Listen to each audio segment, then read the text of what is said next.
2B2TP. ¿Recuerdan que mencioné que Lifeboat Survival era como un 2B2T Lite? Pues bien, ahora hablemos del verdadero 2B2T, pero en Minecraft Pocket Edition. Si en Lifeboat, a pesar de tener reglas, ya existían cosas como doxing, hackeos, cheaters, toxicidad y demás, imaginen cómo sería un servidor anárquico de Minecraft Bedrock sin ninguna restricción. 2B2T nació en marzo de 2018, luego de que el fenómeno 2B2T en Java volviera a explotar en esa época. De todas formas, este servidor no está tan alejado de lo que sería la versión de Java, ya que aquí encontrarás todo lo que mencioné antes, pero al doble e incluso temas mucho más turbios. Aunque también existe 2B2T MCP, hoy nos enfocaremos en 2B2TP, ya que es el que más impacto tuvo en la comunidad. Para hacer esta investigación, estuve navegando por varios servidores de Discord relacionados a 2B2T y en uno de ellos me encontré con Kenan, un youtuber que solía hacer contenido muy bueno relacionado a 2B2TP. Gracias a él pude confirmar varias cosas que ya había escuchado sobre el servidor, pero que pensaba que eran solo rumores. En sus inicios el servidor contaba principalmente con jugadores de habla inglesa y de Asia. Sin embargo, tras el boom pandémico, como casi todo lo relacionado con este iceberg, el servidor se llenó de hispanohablantes, hasta el punto de que si hoy entras el chat está lleno de mensajes en español y casi nadie habla otro idioma. Igual antes de que esto ocurriera,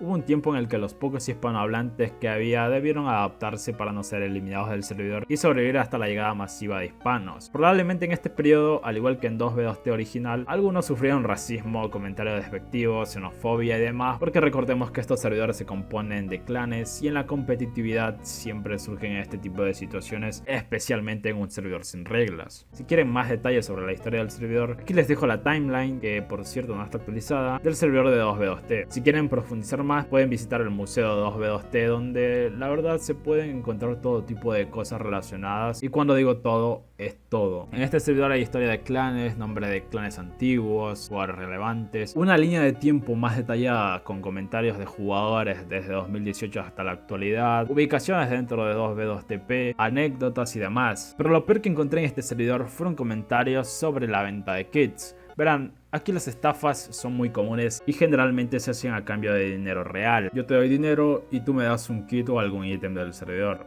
Pero hay una forma aún más asquerosa de obtener kits, y esa es mediante el intercambio de CP. Sí. Hay gente que ofrece kits de 2B2T a cambio de CP en servidores de Discord. No sé por qué, pero Kenan me comentó que esto era algo común en 2B2TP e incluso se ofrecían kits básicos a cambio de esto.